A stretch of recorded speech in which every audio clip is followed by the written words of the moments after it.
Ela foi jogada fora como mercadoria defeituosa, na mesma noite em que se casou.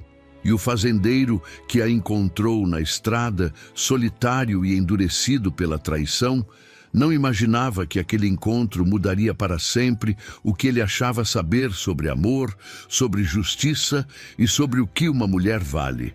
Você já imaginou estar no caminho de volta para casa, tarde da noite, no meio do sertão baiano de 1911, e encontrar uma jovem vestida de noiva, caída na poeira da estrada, o véu rasgado e manchado de sangue, imóvel como quem foi abandonada para morrer?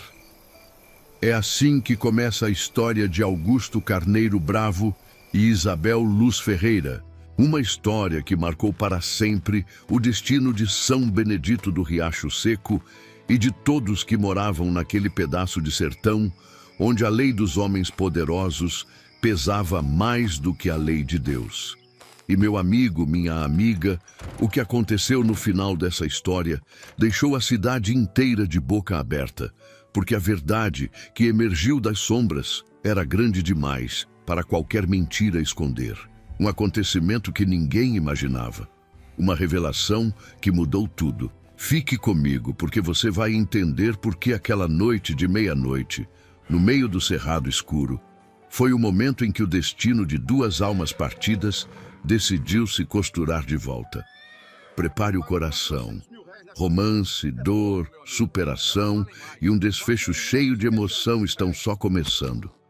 Já se inscreva no canal, porque histórias como essa você só encontra aqui. E agora me diga, de que cidade você está assistindo essa história?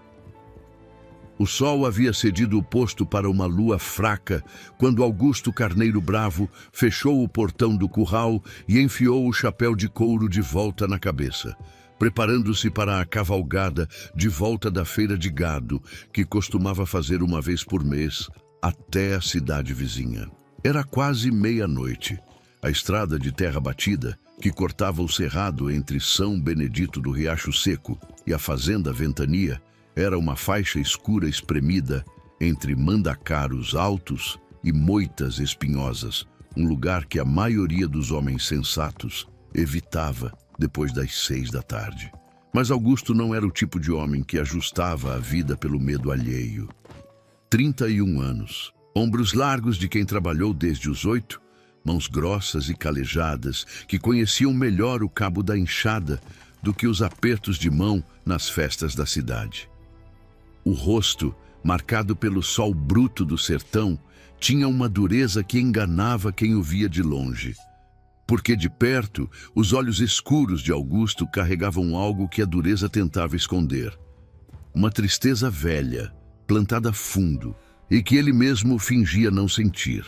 Sereno, seu cavalo baio de 16 palmos andava com passo firme na escuridão, farejando o caminho como quem o percorria de olhos fechados.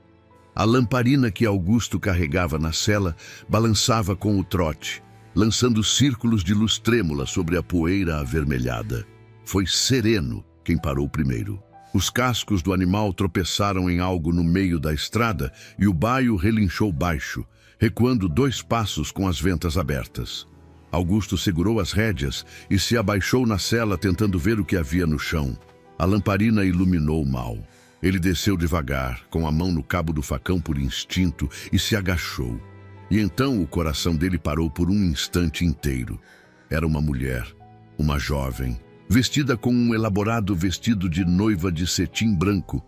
Estava deitada de bruços na estrada, o véu rasgado espalhado pela poeira como asa de ave ferida, o cabelo preto longo e desfeito do penteado, imóvel, da forma que só quem foi jogado de uma carroça em movimento fica. Augusto ficou parado 3 segundos, que pareceram 3 horas. Então, os instintos tomaram conta e ele ajoelhou ao lado dela, colocando os dedos no pescoço para sentir o pulso. Estava lá, fraco mas presente, um fio de vida insistindo. Ele girou o corpo dela com cuidado e a lamparina iluminou o rosto dela pela primeira vez. Uma jovem de uns 20 anos, pele clara, Feições delicadas que o sofrimento havia marcado com palidez e inchaço, um corte na testa que havia secado em risco escuro, os lábios ressecados e entreabertos. O vestido de noiva tinha manchas de sangue nas mangas e na saia que arrastava pelo chão. Augusto ficou olhando para ela e sentiu algo que já não sentia havia muito tempo. A urgência humana de proteger alguém. Não por obrigação, não por dever, mas porque deixar aquela mulher ali seria um crime que ele não teria como carregar.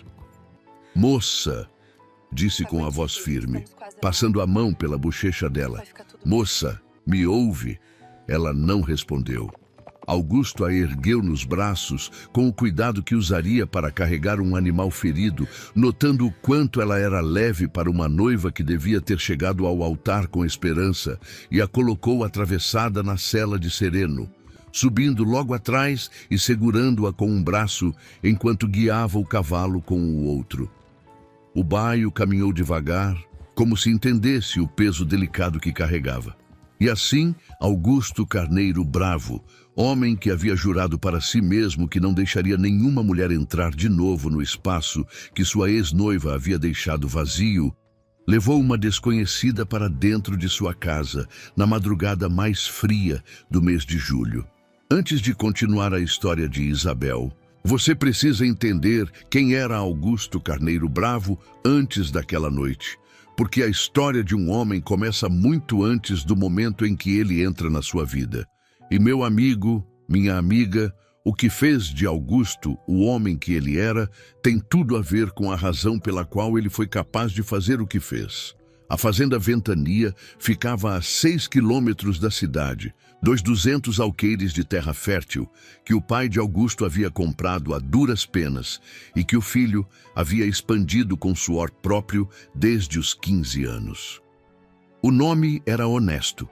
O vento cortava aquelas serras quase o ano inteiro, fazendo as telhas de barro cantarem à noite e o capim dançar em ondas verdes quando as chuvas vinham.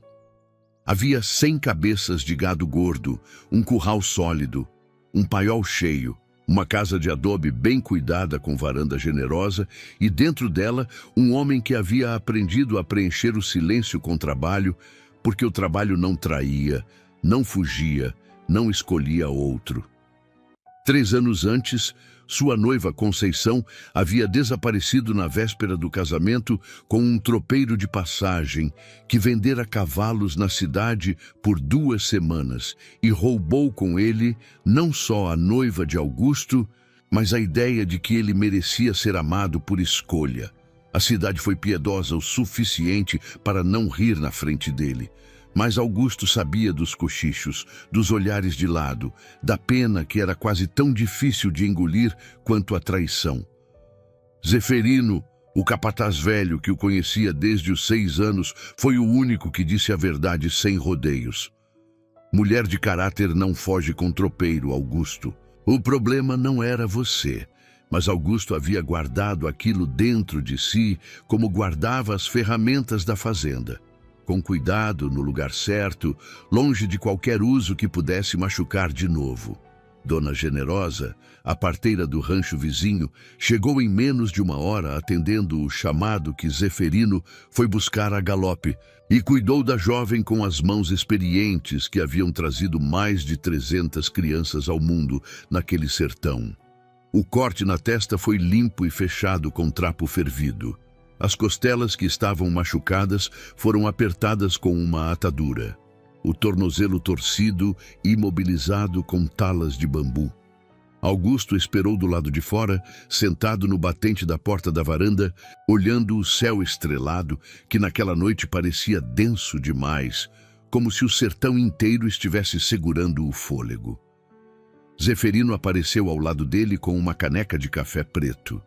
Os dois ficaram em silêncio por um bom tempo, ouvindo os grilos da noite e o vento nas árvores. "Quem você acha que ela é?" perguntou Zeferino finalmente, segurando a própria caneca com as 2 mãos ásperas de velho. Augusto balançou a cabeça. "Não sei, mas alguém a jogou na estrada com roupa de noiva, e isso não é coisa de gente de bem." Zeferino assentiu, olhando para o chão. Não é. Quando Dona Generosa saiu pela porta, o rosto dela tinha aquela expressão que parteiras desenvolvem com os anos, a de quem já viu muita coisa e parou de se surpreender com o que os homens fazem às mulheres. Mas não parou de se indignar. Ela vai viver, disse para Augusto, enxugando as mãos num pano, mas foi tratada com uma crueldade que envergonha qualquer criatura de Deus. Quando acordar, vai precisar de descanso, comida e de saber que está segura. Pausou e olhou para ele com a direteza das mulheres velhas. Você vai deixar ela ficar? Augusto não hesitou. Vou. Isabel Luz Ferreira acordou numa manhã de sol crivo, com o cheiro de café forte chegando pela janela aberta e o barulho de um galo teimoso no terreiro. Por um momento não soube onde estava. A memória voltou em pedaços. A carroça, as vozes dos homens, a estrada passando rápida embaixo dela quando jogaram, e o corpo respondeu com uma pontada nas costelas que a fez murchar de volta no travesseiro. Mas o quarto era limpo, com as paredes de adobe brancas, uma janela com pano de cortina e uma mesa pequena onde havia um copo d'água e um pedaço de pão coberto com um pano. Nenhuma corrente, nenhuma fechadura por fora. A porta estava entreaberta. Isabel ficou olhando para aquela porta por um tempo que não conseguia medir, porque uma porta aberta, depois de tudo que havia vivido, parecia quase impossível de acreditar. Ela tinha 20 anos e havia passado os últimos 2 deles aprendendo que o mundo tinha pouca generosidade guardada para mulheres sem pai e sem dinheiro. Filha de Antônio Luz Ferreira, pequeno agricultor que o espírito havia deixado cedo demais, ela havia crescido ajudando a mãe viúva a sustentar a casa com roça pequena e costura de encomenda. Era bonita com a beleza simples de quem não se preocupa em sê-lo, cabelos pretos longos que ela trançava para trabalhar, olhos castanhos que observavam o mundo com uma atenção que os mais velhos da cidade reconheciam como inteligência. Quando o coronel Deodato Valverde apareceu na porta da mãe com um pedido de casamento embrulhado em promessas de segurança e respeito, Isabel havia engolido o medo porque a mãe precisava de alívio, e porque em 1911, em São Benedito do Riacho Seco, recusar um coronel não era exatamente uma opção real para quem não tinha homem da família para fazer escudo. O casamento havia acontecido na tarde de ontem, e o que se seguiu na carroça nupcial, quando Isabel se recusou a submeter-se a uma exigência que o coronel considerava direito e ela considerava humilhação, havia terminado com ela sendo lançada na estrada como se fosse um saco de farinha estragada. Quando Augusto apareceu na porta do quarto naquela manhã, ela se encolheu por instinto. Ele parou no batente, tirando o chapéu, lendo nela o medo com um olhar que não julgava. "Bom dia", disse com a voz calma. "Como está se sentindo?" Isabel passou a língua nos lábios ressecados. "Com dor", respondeu com honestidade, porque mentir tomava energia que ela não tinha. "Mas viva", ele assentiu, entrando apenas o suficiente para colocar uma tigela de angu com queijo na mesa ao lado do pão. Dona Generosa disse que as costelas precisam de sossego por pelo menos uma semana. O tornozelo, mais 2. Fez uma pausa. "Meu nome é Augusto. Esta é a Fazenda Ventania. Você pode ficar aqui enquanto precisar." Isabel o olhou com a desconfiança justa de quem aprendeu que generosidade de homem desconhecido costuma ter preço. "Por que o senhor faz isso?" Augusto enfiou o chapéu debaixo do braço. "Porque alguém fez com você o que não se faz, e eu te encontrei. Não tem outro motivo." Olhou para ela mais uma vez, direto, sem intenção que não fosse a que mostrava. "Eu não pergunto o que aconteceu. Quando e se você quiser contar, eu ouço. Se não quiser, tudo bem do mesmo jeito." Fez menção de sair, mas parou no batente. "Você tem nome?" Ela respirou fundo. "Isabel. Isabel Luz Ferreira." Ele assentiu uma vez, devagar, como quem registra o que importa. "Descanse, Isabel. Os dias que se seguiram foram de uma estranheza gentil que Isabel não sabia como classificar. A fazenda Ventania tinha o ritmo cadenciado de lugar onde as coisas são feitas direito e no tempo certo.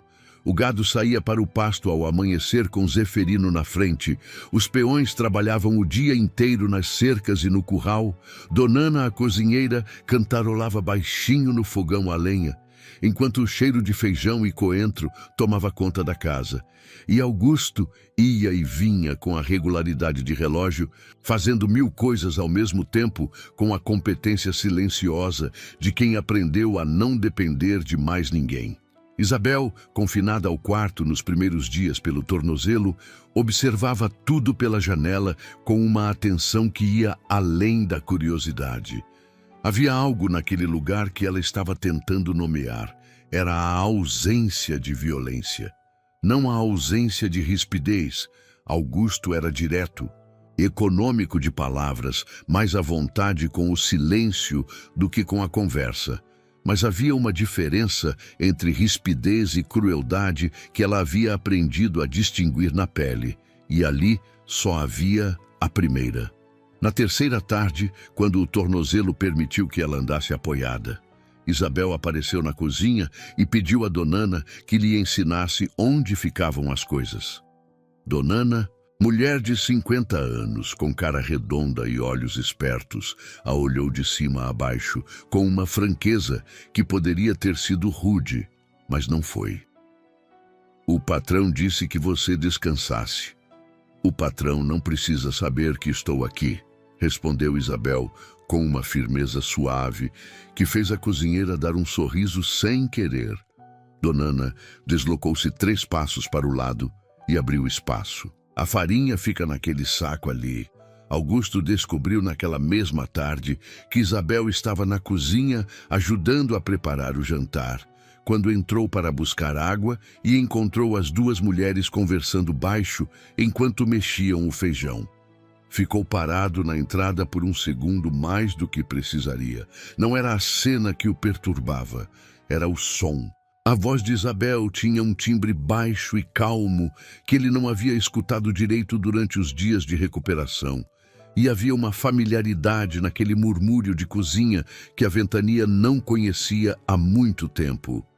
Você deveria estar descansando, disse ele sem acusação. Eu sei fazer isso sem machucar o tornozelo, respondeu ela sem tirar os olhos da panela. E me faz bem estar em pé. Augusto ficou olhando por mais um segundo e então pegou a água e saiu sem dizer mais nada.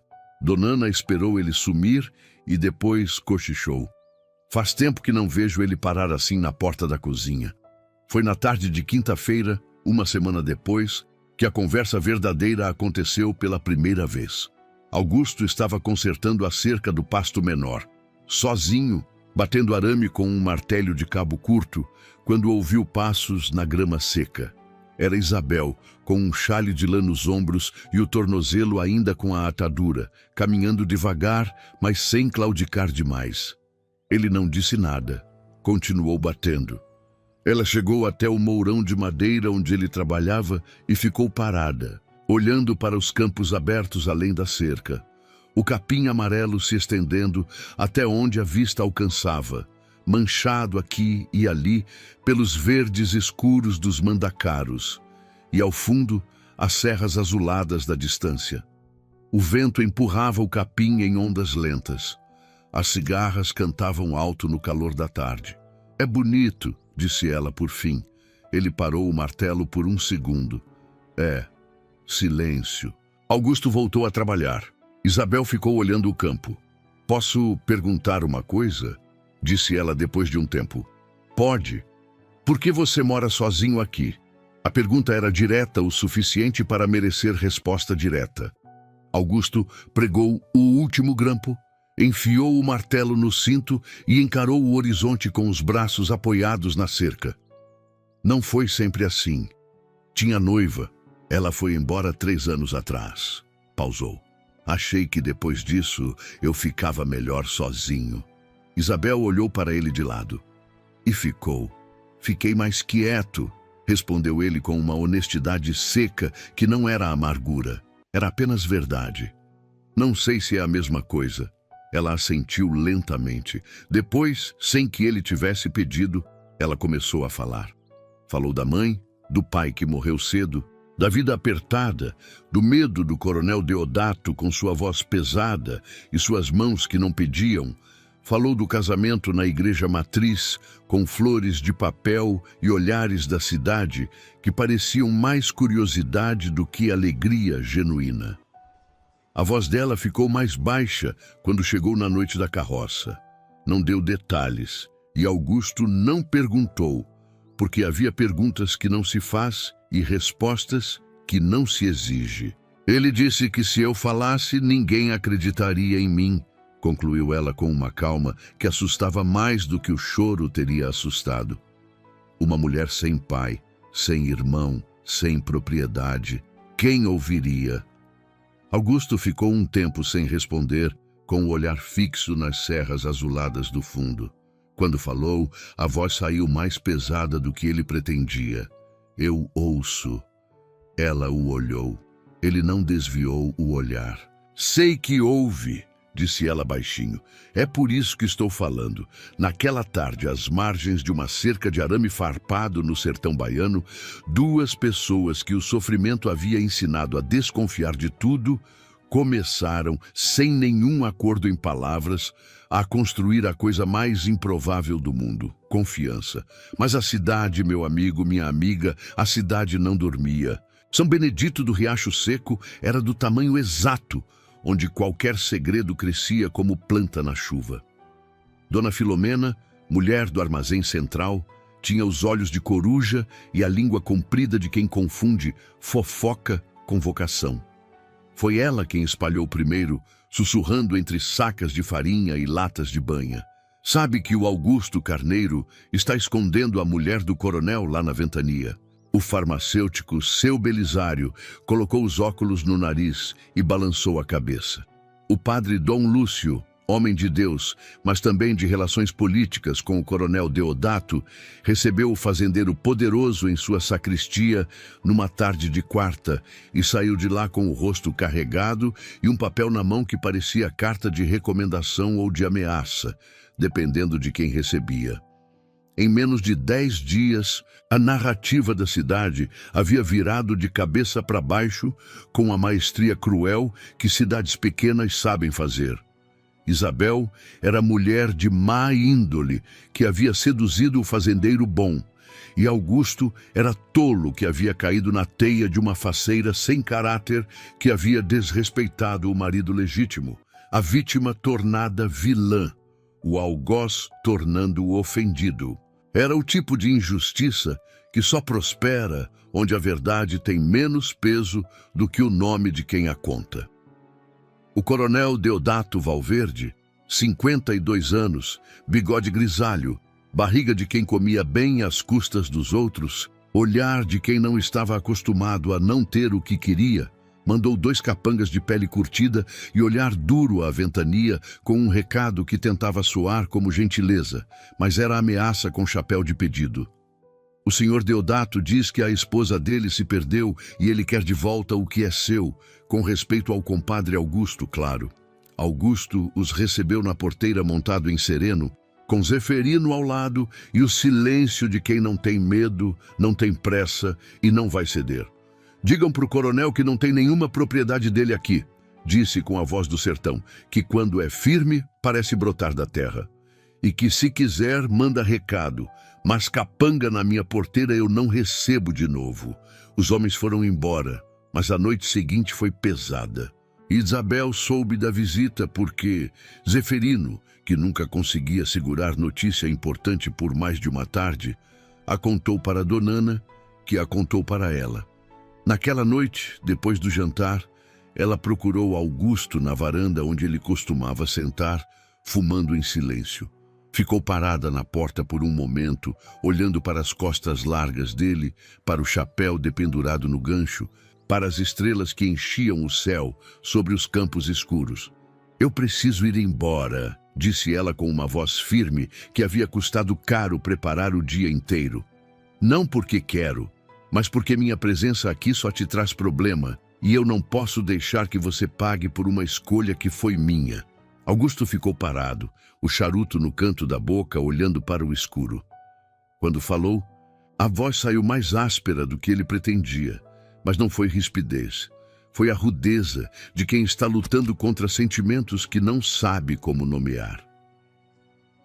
Eu não te trouxe para cá por obrigação, Isabel. Trouxe porque quis. Virou um pouco o corpo, olhando para ela por sobre o ombro. E se você acha que eu vou me assustar com capanga de fazendeiro arrogante, você ainda não me conheceu direito. Ela ficou parada na porta, segurando o chale. Ele tem poder aqui, o padre, o armazém, todo mundo, e eu sou uma mulher sem nada para colocar na frente. Você tem a verdade, disse ele com uma simplicidade que pesou no ar da varanda como coisa sólida. E enquanto eu tiver voz, ela vai ser ouvida. Fez uma pausa. Fica, Isabel. Ela ficou. E naquela noite, meu amigo, minha amiga, enquanto as estrelas do sertão baiano enchiam o céu com uma generosidade que a terra nem sempre repetia, duas almas que o sofrimento havia ensinado a construir muros começaram, quase sem perceber, a deixar que esses muros fossem demolidos, tijolo por tijolo, dia após dia, pela coisa mais perigosa e mais bonita do mundo, a presença honesta de outro ser humano. Os meses de agosto chegaram com o calor pesado que o sertão baiano conhece bem, aquele sol que não pede licença e que bate de cima com uma seriedade de quem cobra dívida. E dentro da fazenda Ventania, em meio ao cheiro de couro seco e café forte, algo ia florescendo que nenhum dos dois havia plantado com intenção. Havia uma manhã em que os dois trabalhavam lado a lado no horto, que Isabel havia pedido para cuidar. Um canteiro pequeno do lado da casa, onde ela plantou coentro, couve e algumas mudas de flores que Dona Ana trouxe da cidade. Augusto apareceu sem anunciar com uma enxada e começou a cavar ao lado dela sem dizer porquê. Eles ficaram 2 horas naquele trabalho de terra com os joelhos sujos e as mãos negras de humus, conversando de coisas pequenas. O nome das plantas, a qualidade da terra, se ia chover esta semana ou na próxima. E havia naquela conversa simples uma intimidade que as grandes declarações raramente alcançam. Havia uma tarde em que Isabel estava costurando na varanda e Augusto trouxe uma cadeira sem ser convidado e ficou sentado ao lado dela, lendo um papel de contas da fazenda.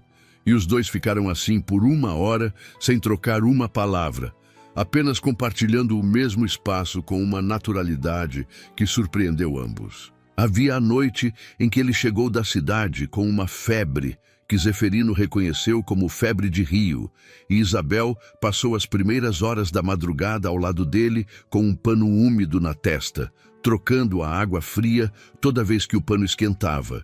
E quando ele abriu os olhos às 3 da manhã e encontrou ela ali, sentada na cadeira de palha com os olhos vermelhos de quem não dormiu, ele disse apenas, "Você não precisava." E ela respondeu apenas, "Eu queria." E aquilo foi mais do que muita declaração de amor já disse. Foi numa dessas noites de conversa na varanda, com o vento carregando o cheiro de terra úmida de uma chuva rara que havia passado de tarde, que Isabel contou o que ainda não havia contado. A voz saiu baixa, como quem desenterra algo de dentro e não tem certeza de quanto vai doer ao ar livre. "Meu pai deixou uma terra para mim", disse ela, olhando para as mãos. Antes de morrer, ele me chamou e disse que havia feito um papel, um registro em cartório, de um pedaço de terra às margens do Rio das Pedras. Disse que era meu para quando eu precisasse. Pausou. Mas quando ele morreu, minha mãe nunca encontrou nenhum papel. E a terra que ele descreveu estava cercada dentro da propriedade do coronel Deodato. Levantou os olhos para Augusto. Sempre achei que havia me confundido, que a doença havia misturado as lembranças dele. Mas às vezes fico pensando. Augusto ficou muito quieto. O vento balançava as folhas do ipê amarelo no centro do terreiro com um som suave. "Como era a terra?", perguntou ele. e havia na pergunta uma atenção específica que ia além da curiosidade. 12 alqueires às margens do Rio das Pedras, perto do Morro do Cruzeiro, disse ela. Ele dizia que era terra fértil, boa para a plantação, que ia me dar independência. Augusto ficou olhando para o chão por um tempo. Depois olhou para ela com uma expressão que ela não soube ler direito naquela noite, mas que depois entenderia. Eu conheço essa terra, disse ele baixinho. O coronel Deodato a comprou, ou assim dizia, há uns 3 anos. É a terra mais boa que ele tem. Fértil perto do rio, nunca seca mesmo nos anos ruins. Pausou. Mas a compra sempre pareceu torta para Zeferino. Ele conhecia seu pai. Isabel ficou parada. O que você está dizendo? Estou dizendo que vale a pena procurar. E meu amigo, minha amiga, foi o velho Zeferino que virou a história de cabeça para baixo. O capataz tinha 72 anos, memória de elefante e o hábito de guardar coisas que outros jogavam fora, achando que um dia poderiam servir. Há 2 semanas havia comprado em leilão de espólio alguns pertences de um fazendeiro vizinho falecido, entre eles um baú de madeira com ferrolho enferrujado que havia custado quase nada, justamente porque parecia conter apenas papéis velhos e trapos inúteis. Zeferino havia empurrado o baú para um canto do galpão, com a intenção de destrinchá-lo algum dia quando tivesse tempo, e o tempo só apareceu numa tarde de chuva miúda, quando o serviço do campo parou e o capataz foi vasculhar o que havia guardado. Era um envelope amarelado com o nome Antônio Luz Ferreira, escrito em letra cursiva na frente, dobrado dentro de um pano e enfiado entre 2 registros de compra que não importavam nada. Zeferino ficou olhando para aquele nome por um longo tempo, sentindo aquela pontada que a intuição dos velhos conhece bem. Abriu o envelope com dedos que tremiam mais do que deveriam. Era um testamento, manuscrito em letra clara, com o carimbo do cartório de Água Fria no canto inferior direito e a data de 3 anos antes da morte de Antônio Luz Ferreira. E ali, entre bens modestos e instruções simples, estava o que mudaria tudo. Deixo a minha filha Isabel Luz Ferreira, em caráter exclusivo e irrevogável, os 12 alqueires de terra fértil às margens do Rio das Pedras, registrados sob o número 147 no cartório de Água Fria, comarca de São Benedito do Riacho Seco, para que ela tenha independência e dignidade que eu não pude lhe dar em vida. Zeferino dobrou o papel com as mãos trêmulas, enfiou de volta no envelope e caminhou até a casa principal com o passo apressado de seus 72 anos. Bateu na porta. Quando Augusto abriu, o velho enfiou o envelope nas mãos dele sem dizer nada primeiro, esperando que o patrão lesse. E quando Augusto terminou a leitura, o rosto dele estava diferente, não de surpresa, mas daquela resolução funda de quem acaba de entender que o que achava ser apenas injustiça é na verdade um crime, e que um crime tem resposta. O coronel sabia, disse Augusto em voz baixa. Sabia, confirmou Zeferino. E o tabelião que registrou a compra dele era seu Lindolfo, que era compadre de infância do coronel e que foi demitido no ano passado por irregularidades. Escupiu no chão. A terra nunca foi vendida, patrão. Foi roubada. A noite mais escura chegou quando ninguém esperava. Não foi noite de tempestade. Foi uma madrugada de lua clara, aquelas que enganam porque a claridade faz você achar que está vendo tudo, mas justamente por isso os predadores usam. Augusto acordou com o cheiro. Não foi o barulho primeiro. Foi o cheiro de fumaça que entrou pela janela do quarto e ativou algo primitivo que fez ele pular da cama antes de estar completamente acordado. O paiol estava pegando fogo. A chama havia começado no lado de dentro, o que significava que não foi acidente. Fogo de paiol começa pela palha descuidada ou pela lamparina derrubada, não pela parede. Era incêndio proposital, e Augusto sabia disso enquanto corria descalço pelo terreiro gelado, gritando para os peões acordarem. Zeferino chegou com a camisa por fora. Donana apareceu na janela da cozinha com o rosto assustado. Os 3 peões vieram correndo do galpão dos funcionários com baldes e a urgência de quem sabe que fogo em Paiol ameaça a fazenda inteira. O combate durou mais de 1 hora, e quando as chamas cederam, o paiol estava destruído, a colheita guardada, os suprimentos, parte do arame para a cerca. Não matou ninguém, mas foi aviso. Era a linguagem que o coronel Deodato usava quando queria que entendessem que tinha poder de fazer doer. Augusto voltou para a casa coberto de fuligem e encontrou a varanda vazia. O quarto de Isabel estava vazio também. O coração dele parou, da mesma forma que havia parado na estrada. De uma vez, por um segundo inteiro. No chão do quarto havia apenas o véu de noiva rasgado, o mesmo que havia estado amarrado na carroça, que alguém havia jogado ali como cartão de visita.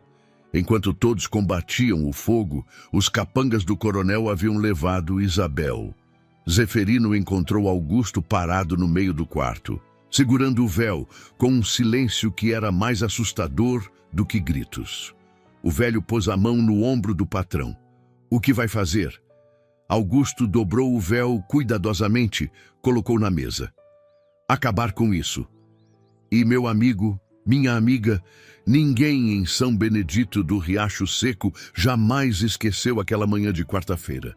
O sol ainda estava baixo quando Augusto Carneiro Bravo entrou na cidade montado em sereno, com o testamento original dentro do paletó, Zeferino a cavalo atrás dele e os 3 peões mais leais da ventania completando a fila.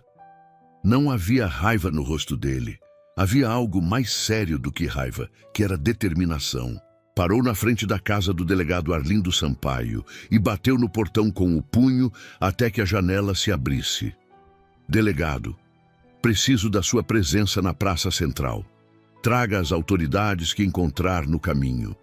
Depois foi ao armazém de Dona Filomena, que já estava aberto a essa hora, e parou sereno na frente da porta com uma calma que fazia mais barulho do que se gritasse. Dona Filomena, há assunto de interesse público na praça. Seria bom que a senhora não perdesse.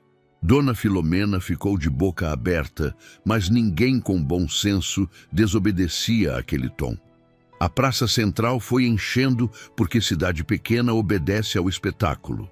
Vieram os comerciantes, os lavradores que passavam, as mulheres com cestos de compras, os meninos que acharam melhor do que qualquer coisa que o dia havia prometido, o padre Dom Lúcio, que veio com passo hesitante, e o delegado Arlindo, que veio com passo oficial, mas olho curioso. E foi então que o coronel Deodato Valverde apareceu com Isabel ao seu lado, segurando o braço dela com a pressão suficiente para mostrar que era manutenção forçada e não acompanhamento. O coronel tinha no rosto a expressão de quem acha que o poder que construiu ao longo da vida é parede que não cai. Isabel estava de cabeça erguida, o rosto pálido, mas os olhos abertos com aquela firmeza que Augusto havia aprendido a reconhecer como a coisa mais verdadeira nela. Augusto desceu de sereno devagar, sem pressa, e caminhou para o centro da praça. Quando ficou de frente para a multidão, tirou o chapéu e falou com uma voz que não precisou de gritos para chegar em todo canto. Peço licença ao padre Honório e a todos que estão presentes. Vim aqui porque a verdade é de todos, não de um só homem. E porque mentira que fica escondida tempo demais acaba apodrecendo tudo ao redor. Tirou o envelope do paletó, desdobrou o testamento com gestos pausados. Este é o testamento de Antônio Luz Ferreira, lavrador desta região, falecido há 5 anos. Está autenticado no cartório de Água Fria, com data e carimbo verificáveis. Nele está registrado que os 12 alqueires de terra fértil às margens do Rio das Pedras pertencem por direito à sua filha Isabel Luz Ferreira, a mesma mulher que o coronel Deodato Valverde casou na última semana, não por amor, mas para extinguir qualquer direito legal dela sobre essa terra. Levantou os olhos do papel e os fixou no coronel. A mesma terra que o senhor Deodato disse ter comprado há 3 anos, por documento que ninguém nunca viu original, registrado por tabelião que era seu compadre e que foi demitido por irregularidades. O coronel deu um passo à frente, soltando o braço de Isabel sem perceber. Que absurdo é esse? Essa mulher abandonou o marido e agora esse homem vem com papel falso. Chame de falso mais uma vez, disse Augusto com a voz que Zeferino havia chamado uma vez de voz de trovão. Baixa, firme, que dava muito mais medo do que o grito. E eu garanto que o juiz de Feira de Santana vai ter muito interesse em comparar a assinatura deste documento com a que o senhor apresentou na sua compra. Pausou. Além disso, quem quer que tenha mandado incendiar meu paiol esta madrugada vai explicar ao delegado Arlindo como o fogo começa por dentro de uma parede sem ajuda. O delegado Arlindo avançou 2 passos com a expressão de quem estava ouvindo coisas que não podia mais fingir que não estava ouvindo. Augusto, você está acusando o coronel Deodato de falsificação de documento e de incêndio proposital? Estou apresentando evidências e fazendo perguntas que a lei precisa responder, disse Augusto. Faz seu trabalho, Arlindo. Foi então que Isabel se moveu. Soltou-se do coronel com um único gesto firme, caminhou os poucos metros que a separavam de Augusto e ficou ao lado dele de frente para a praça, com a cabeça erguida e os olhos varando a multidão com aquela clareza de quem decide, naquele exato momento, que nunca mais vai se encolher. Meu nome é Isabel Luz Ferreira, disse ela com uma voz que havia aprendido a ser firme, mesmo quando tremia por dentro. Sou filha de Antônio Luz Ferreira e sou herdeira legítima dessa terra. E qualquer pessoa que quiser saber o que aconteceu na noite do meu casamento, eu estou aqui para contar, porque o coronel Deodato disse que ninguém acreditaria em mim. Olhou para a praça. Mas eu acho que hoje é um bom dia para descobrir se estava certo. O coronel deu mais um passo, com o rosto vermelho de humilhação e raiva. Esta mulher é minha esposa por lei. Larga o braço dela agora. Augusto havia chegado até eles sem que ninguém percebesse que havia se movido e estava de frente para o coronel a menos de 1 metro, com os olhos escuros fixos nos olhos do fazendeiro poderoso. A voz saiu baixa o suficiente para ser ameaça e alta o suficiente para que todos ouvissem. Ou juro por minha alma que você vai explicar para o juiz de Feira de Santana, para o delegado e para Deus acima, como assinou documento falso, mandou cercar terra de uma órfã, incendiou propriedade alheia e ordenou que sua esposa fosse jogada numa estrada à meia-noite. E eu vou estar lá para ouvir cada palavra. O silêncio que caiu na praça de São Benedito do Riacho Seco naquele momento era do tipo que não se fabrica. É o silêncio de quando a verdade chega num lugar que estava cheio de mentira há tempo demais, e o ar todo para enquanto as coisas se rearranjam. O coronel Deodato Valverde baixou o braço, e Isabel ficou livre no meio da praça. Dona Filomena, que havia espalhado a mentira por toda a cidade com a dedicação de quem faz vocação do mal alheio, ficou tão branca que seu Belisário, o farmacêutico, chegou perto dela com o olhar preocupado, achando que ela fosse desmaiar. O padre Dom Lúcio não sabia onde colocar os olhos. As mulheres que haviam sussurrado sobre Isabel na fila do armazém se entreolhavam com o desconforto específico de quem acabou de perceber que foi cruel por escolha. E os homens que haviam dito que Augusto era tolo por defender uma mulher sem nome ficaram muito quietos, enquanto o delegado Arlindo colocava a mão no ombro do coronel Deodato com a expressão oficial de quem está prestes a fazer o que deveria ter feito antes. Augusto caminhou até Isabel, tirou o chapéu e ficou de frente para ela no meio da praça, enquanto a cidade reorganizava tudo o que achava que sabia. Havia pessoas ao redor, havia o sol da manhã e a poeira levantando dos cascos dos cavalos e o cheiro de terra seca, e nada disso importava da mesma forma que o rosto dela importava naquele momento. Você está bem? Perguntou ele. E na pergunta havia tudo que não sabia como dizer de outra forma. Isabel olhou para ele por um longo tempo, com aqueles olhos castanhos que ele havia aprendido a ler como um livro difícil, mas valioso. Depois disse, com a voz que já havia decidido antes de abrir a boca: Estou, graças a você. Não, respondeu ele com a honestidade direta que era sua única forma de gentileza. Graças a você. Você ficou de pé quando não precisava. Ela abaixou os olhos por um segundo, depois os levantou de volta para ele. E ali, no meio da praça da cidade que a havia julgado e condenado, com o coronel sendo conduzido pelo braço pelo delegado e a multidão sussurrando ao redor, algo passou entre eles que não precisava de palavras. O reconhecimento mútuo de dois seres que se encontraram no momento mais escuro e descobriram que a escuridão do outro não era ameaça, era apenas outra forma da própria escuridão, e que isso, estranhamente, era suficiente para não ter mais medo. O delegado Arlindo Sampaio não perdeu tempo. O coronel Deodato Valverde foi detido ainda naquela manhã, conduzido ao armazém que servia de cadeia provisória enquanto a papelada era encaminhada ao juiz da comarca.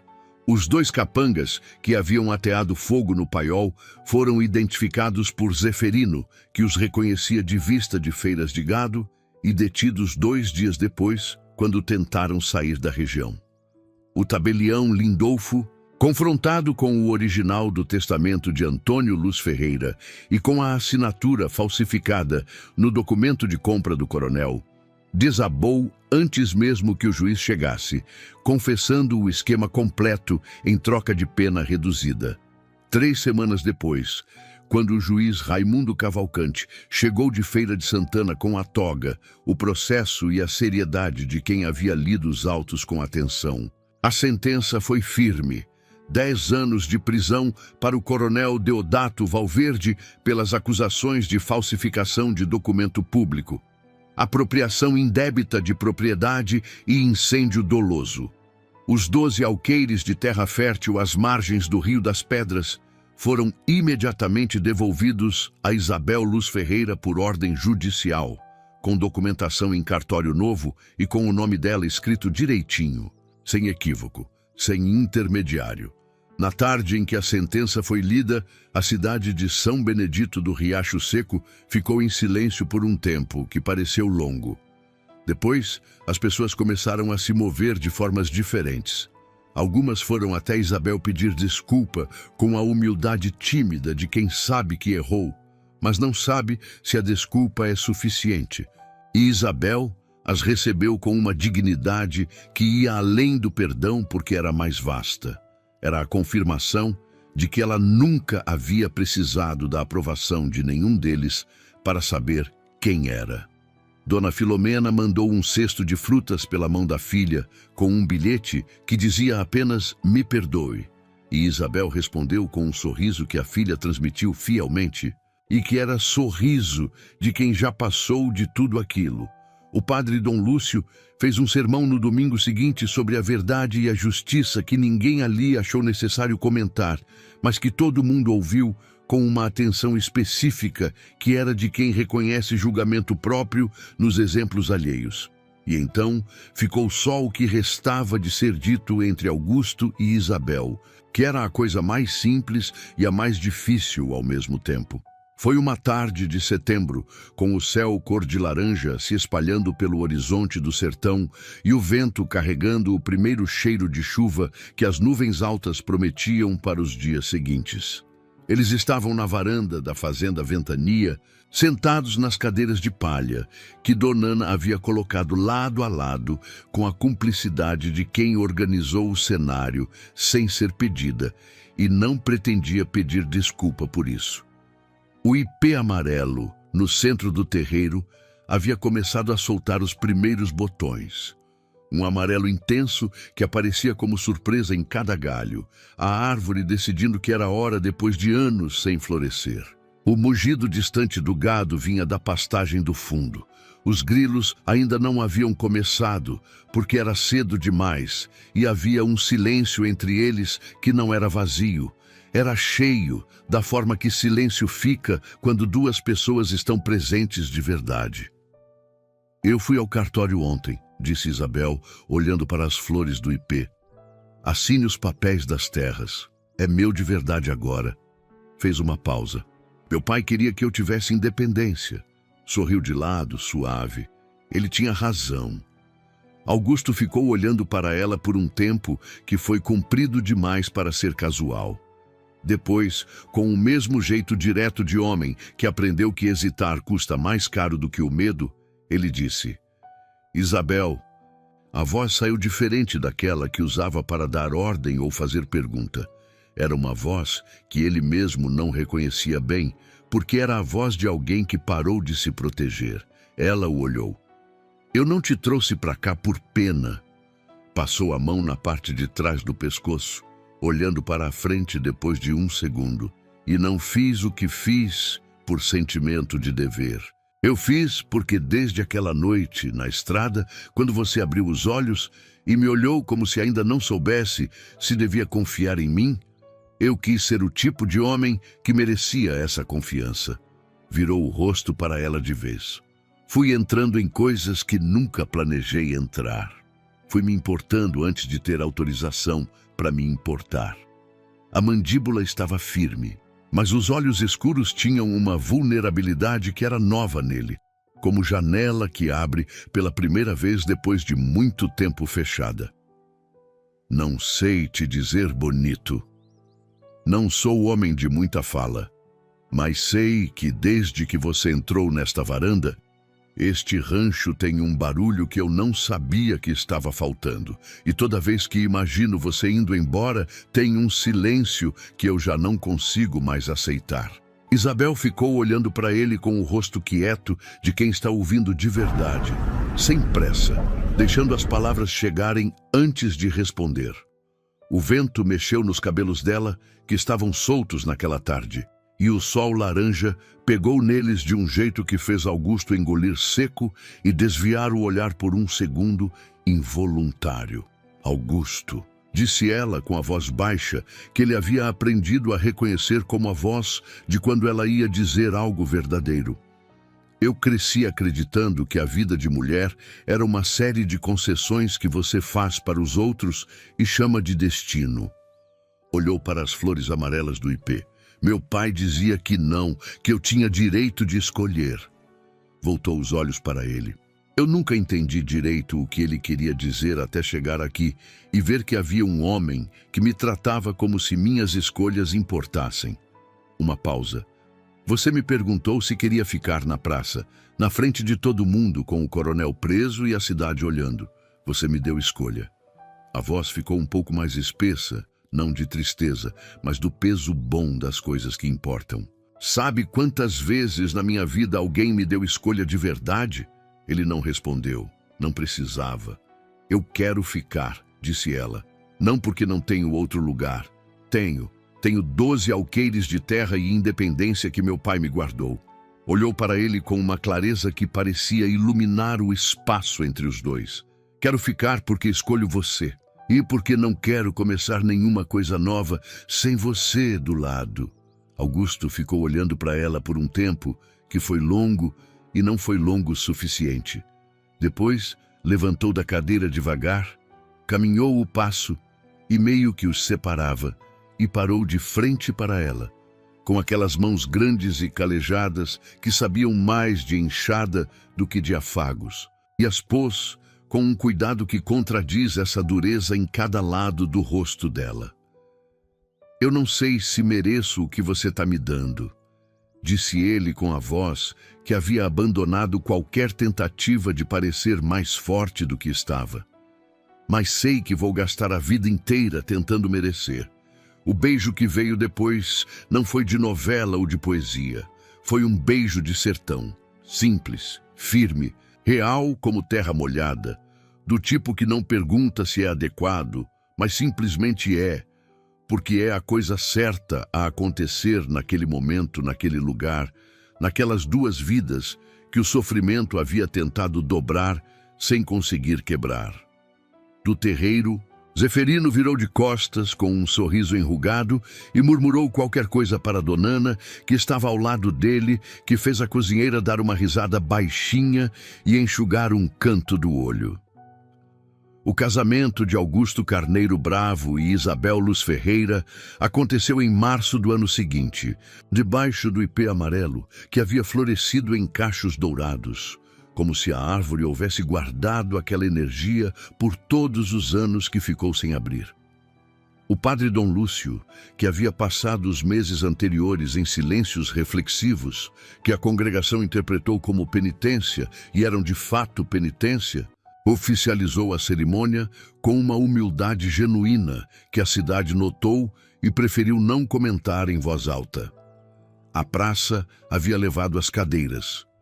O armazém havia mandado quitanda. Dona Filomena havia trazido um bolo de milho que era, reconhecidamente, o melhor da região e que ela entregou com os olhos baixos e a postura de quem paga a dívida que não tem valor em comida. Isabel usava um vestido simples de algodão branco, não de noiva de catálogo, mas de mulher que escolheu o que veste com a liberdade de quem sabe que o que importa é quem ela é, não a roupa. Augusto estava de camisa limpa passada por Donana e o chapéu na mão, porque havia momentos que pediam que o chapéu saísse da cabeça e ele havia aprendido, naquele ano, a reconhecer quais eram. Os votos foram curtos, porque os dois eram de poucas palavras, e o que disseram foi tão honesto que fez a generosa aparteira, sentada na primeira fileira, chorar com tanta seriedade que o filho, ao lado dela, ficou preocupado. Zeferino foi padrinho e ficou de pé o tempo inteiro, porque tinha a cadeira reservada, mas não conseguiu sentar. Donana fez o caldo de galinha que havia servido Isabel na primeira noite de febre, porque insistiu que era o prato de origem da família e que todas as famílias precisavam de prato de origem, e ninguém teve argumento contra isso. Quando Augusto colocou no dedo de Isabel o aro de prata que havia pertencido à avó dele, aquele que guardara no fundo de uma gaveta por 3 anos, depois que Conceição foi embora, incapaz de jogar fora, mas sem saber para que servia guardar, disse apenas: foi guardado para alguém que merecesse, esperou mais do que devia, mas chegou no lugar certo. Isabel fechou os dedos em volta da mão dele e não respondeu com palavras, mas o que os olhos dela disseram foi mais longo do que qualquer discurso. O ano que se seguiu foi de trabalho e de florescimento, que são a mesma coisa quando feitos juntos. As terras às margens do Rio das Pedras, que haviam ficado abandonadas nos 3 anos em que o coronel as usava, mais como demonstração de poder do que como lavoura de verdade, foram limpas e plantadas pelo casal com a ajuda dos peões da ventania e de 2 trabalhadores que Isabel contratou com a renda das primeiras colheitas. A chuva, que havia se feito de rogada por 2 anos seguidos, veio em março com uma generosidade que deixou Zeferino de olhos úmidos na varanda, olhando a chuva cair no terreiro, balançando a cabeça com o sorriso reservado dos velhos, que já viram coisa demais e sabem reconhecer graça quando aparece. O Rio das Pedras encheu, a terra às margens floresceu num verde que tinha outra textura do que os outros verdes. Era verde novo, de terra que estava sendo bem cuidada, que sentia a diferença entre mão que cuida e mão que explora. A fazenda Ventania, que o povo de São Benedito do Riacho Seco havia começado a chamar informalmente de Fazenda das Pedras, para incluir as terras de Isabel, cresceu em produção e em alegria. Havia mais vozes naquelas paredes, não só Donana cantarolando e Zeferino dando ordens, mas o riso de Isabel de tarde, quando alguma coisa a surpreendia de bem, e a voz de Augusto respondendo com aquele tom que a cidade inteira notou que havia mudado, que ficou mais aberto, como porta que finalmente aprendeu a abrir sem ranger. Havia criança correndo no terreiro, porque os filhos de 2 dos peões vinham brincar nas tardes de domingo. E aquele barulho de infância fazia Isabel sentar na varanda com os olhos brilhando de uma forma que Augusto reconhecia e que fazia ele sentar ao lado dela e segurar a mão dela sem precisar de mais nenhuma palavra. Num fim de tarde de outubro, com o céu daquelas cores que o sertão baiano guarda para as horas em que quer lembrar que é bonito, Zeferino encontrou os dois na varanda. Ela tinha a mão sobre o ventre com aquela leveza específica de quem está descobrindo uma novidade. Ele tinha a mão sobre a mão dela com aquela firmeza específica de quem decidiu que desta vez fica. O velho capataz parou a 2 metros, olhou para os dois por um momento longo e murmurou para si mesmo algo que só ele ouviu, mas que os anos depois confirmaram. Que às vezes o destino coloca uma alma no meio da estrada não para ser salva, mas para salvar. E os dois ali naquela varanda, ela que havia sido jogada na poeira como quem descarta coisa inútil, ele que havia se convencido de que não merecia mais ser amado, provaram que o sertão, que parece seco por fora, guarda dentro da terra a água que faz florescer qualquer coisa que seja plantada com verdade. E assim se encerra a história de Augusto, Isabel e a fazenda Ventania. Uma história de injustiça que encontrou justiça, de silêncio que encontrou voz, de 2 corações que o sofrimento havia ensinado a se fechar e que a coragem de um encontro improvável ensinou a abrir de volta. Às vezes, o destino coloca na nossa frente exatamente aquilo que mais precisamos no momento em que menos estamos preparados para receber. A vida é cheia de coronéis, pessoas que acham que poder compra verdade e que nome compra caráter. Mas a vida também é cheia de Augustos e Isabéis, pessoas que descobrem no momento mais escuro que a dignidade não se concede nem se tira, que ela existe inteira mesmo quando ninguém a reconhece, esperando apenas que alguém tenha coragem suficiente de vê-la. E onde havia apenas uma estrada de terra batida, um véu rasgado e 2 solidões que não sabiam para onde ir, floresceu amor, justiça, família e a prova mais bonita de todas, de que o passado não define o que a gente merece, apenas o que a gente já enfrentou. Agora me diz, o que você achou desse final emocionante? Deixe nos comentários a sua opinião, ela é muito importante para nós. E se essa história tocou o seu coração, deixe o like, se inscreva no canal e ajude a gente a chegar aos 100. 0 inscritos. Compartilhe o vídeo para que outras pessoas também sintam essa lição de vida tão bonita. E não vá embora agora. Clique na próxima história, porque tem muita narrativa emocionante da época esperando por você. Nos vemos lá.